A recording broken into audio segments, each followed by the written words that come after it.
প্রাকৃতিক সৌন্দর্যে ভরা আমাদের এই গ্রাম। প্রিয় বন্ধুরা, আজকে আমরা দেখাতে চলেছি টাঙ্গাইল জেলার ঘাটাইল থানার ঘাটাইল সাগরদিঘি রোড। ঘাটাইল সাগরদিঘি রোড প্রায় ২৫ কিলোমিটার। এই ২৫ কিলোমিটারের মধ্যেই রয়েছে প্রাকৃতিক অনেক দৃশ্য বা অনেক সৌন্দর্যময় স্থান। ঘাটাইলের সাগরদিঘি ইউনিয়নের মালিরচালা গ্রামে রয়েছে সুবিশাল শালবন বা গজারির বন।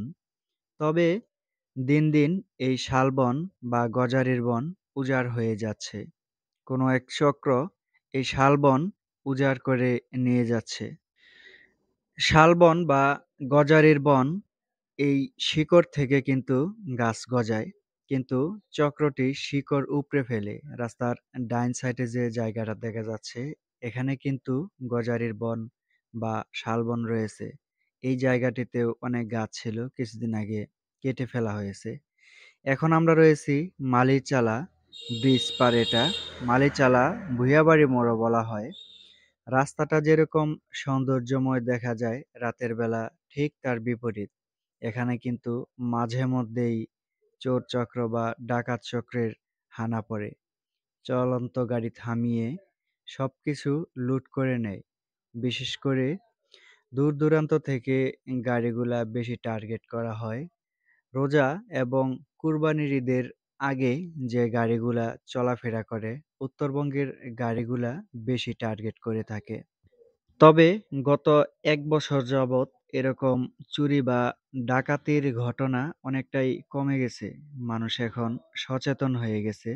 সন্ধ্যার পর মানুষ এই রাস্তা দিয়ে বা এই গজারির বনের ভেতর দিয়ে একদম চলাফেরা করে না। কারণ সবার মনেই একটা ভয় থাকে, সেটা হলো যে কখন যে ডাকাতের কবলে বা চুরির কবলে পড়ে যাই।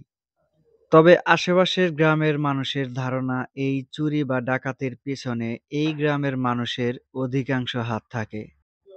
আমরা এখন রয়েছি মালিরচালা গ্রামে। এখানে রাস্তার দুই পাশে রয়েছে বড় পেঁপে বাগান এবং কলা বাগান। অনেকদিন যাবৎ এখানে কিন্তু ফসল হচ্ছে বা অনেক ভালো ফলন হয়। এবার পেঁপের ফলন কিন্তু অনেকটা ভালো হয়েছে। গ্রামের প্রায় ৮০% মানুষ কিন্তু এই কৃষির উপর নির্ভরশীল। কারণ এই কৃষিকাজ করে কিন্তু তারা জীবিকা নির্বাহ করে থাকেন। আমাদের গ্রামের প্রধান ফসল হচ্ছে কলা, পেঁপে, হলুদ। বর্তমানে সবচেয়ে যে জিনিসটা বেশি দেখা যায়, কলার দিকে মানুষ একটু ঝুঁকেছে বেশি। কারণ কলায় একটু বেশি পরিশ্রম, আবার লাভবানও হওয়া যায় অনেক। তবে এবার কিন্তু যারা পেঁপে আবাদ করেছে বা পেঁপে ফলাইছে, তারা কিন্তু অনেক লাভবান হয়েছে। প্রিয় বন্ধুরা, চলে এসেছি সাগরদিঘি তেমর বা তিনমোর। সবাই ভালো থাকবেন, সুস্থ থাকবেন। আল্লাহ হাফেজ।